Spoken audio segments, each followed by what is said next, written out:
I prefer Serato on CDs all day. This is just been such a waste of money. I would have owned a house if I hadn't had this stuff. I'd own this place instead of renting it. Yeah. I think it's easier for the technology, man. I think, this was cool at the time, but this is not only does this sound terrible, it really sounds quality-wise terrible. And I was never that respectful of it, I would be throwing records around because, I was going in the clubs, and this shit was so expensive. And nowadays, it's important that, a lot of music is free and available. It's important. And it's important that technology for DJs is out there. So simple, it's easy. You don't have to spend thousands of pounds on mixers and CDJs and thousands of pounds on turntables.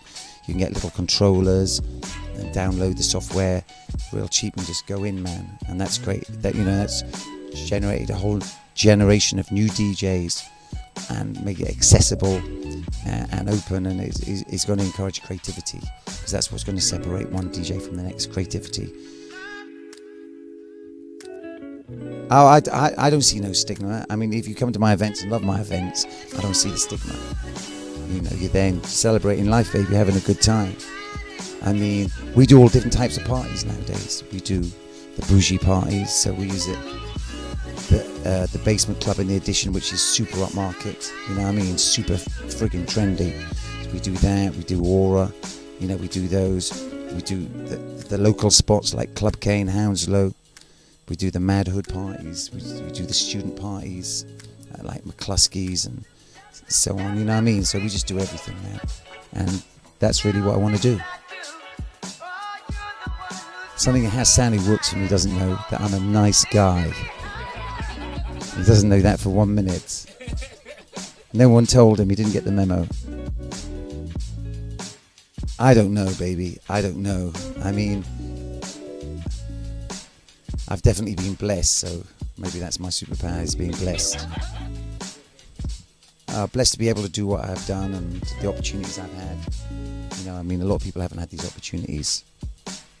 And I hopefully haven't wasted them. Honestly, from the heart, what I play in the clubs is my favourite joints. I swear to you. And what I play on the radio is my favourite joints. Some I get tired of playing, and those are the ones I try to stop playing in the clubs. Ones which kind of sound a little dragging now. But anything which is creating that power and that reaction in the club is the joints I love. So I'll really be rocking out Bobby Johnson to shit. My favourite all time at the moment is that Danny Glover. I like Young Thug a lot. Got Future's all time favourite artist at the moment. I like that Stoner by Young Thug. They're the joints. They're the joints I try to get in the club, whether I play them late or early. But I definitely try and get them on the set. What I really want to do this year, I want Tim Westwood TV to hit 250 million video views. We're up to 200 million. So if I can get 50 million this year and get it to 250 million, that would be great. But I'm a guy who, I've been so blessed. So a lot of things which I've been blessed with, I didn't strive to get. They've just been handed to me. Pimp My Ride was definitely a blessing to do. And it's not I heard that was coming and I had to speak to the right people. I just got a phone call. When I joined Capital Radio, all those years ago when I first started out, that was just a phone call came through. They wanted to speak to me. When I joined Radio 1, that was just a phone call. So it's not like I've kind of schemed, worked away, and got a strategy. So I've just definitely been handed my blessings. But I think what I'd like to do now is just work harder and consolidate what I've got, man. Just work harder, more clubs, more parties. They're the things I love. More radio, more mixtapes, more crib sessions, just more of what I do. That's my plan. Nothing super exclusive, like something I hadn't thought of. But Tim Westwood TV now, our TV shows, they're now out in Ghana.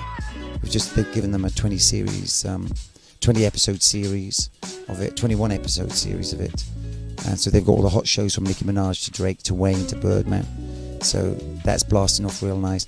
I definitely want to go to Africa more. I was meant to go to Zimbabwe, but the promoter died in a car accident just before Christmas, so that was tragic. But I definitely want to go back to Ghana. Definitely want to go to Nigeria. I think Africa is not. It's not a financial thing to go to Africa at all. You don't go there to earn money to bring back here, doing it the wrong way. But it's definitely, I think, the most exciting place to be right now. Besides, obviously, the likes of Miami and Atlanta and London. I don't know. I think the big moments were joining Capital, joining Radio 1, Pimp My Ride, and now joining Capital Extra, and then also like setting up Tim Westwood TV.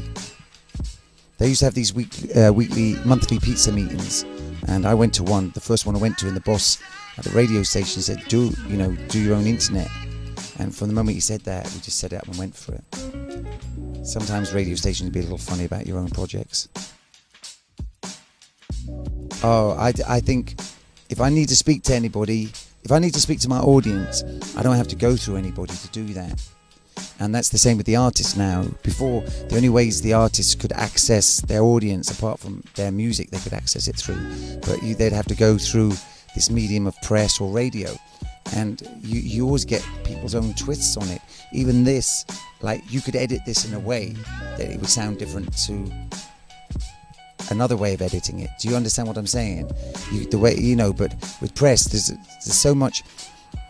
I'm tired of press, man. I find a lot of the mainstream press are so like middle class, white, so arrogant, so self-opinionated, and I feel they just don't approve of me.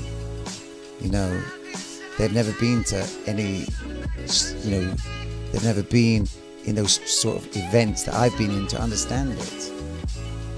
Do you know what I mean? If they want to see lions, if hip-hop was a lion, they wanted to see a lion, they'd go to the zoo and watch it. Whereas with me, I'm in the jungle. Do you know what I mean? They're not used to that, I believe. So they come with their BS. So I just got so tired of it. I just couldn't win them over. I tried so many times, I just lost every time.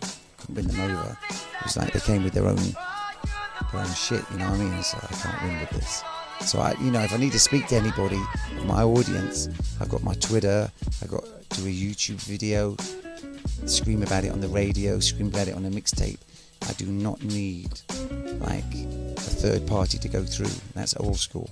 And artists don't need that. If Nicki wants to speak to people, Nicki don't have to ring up the radio station to speak to her audience. You can just tweet about it, and 15 million people, which is bigger than any radio show, will hear it.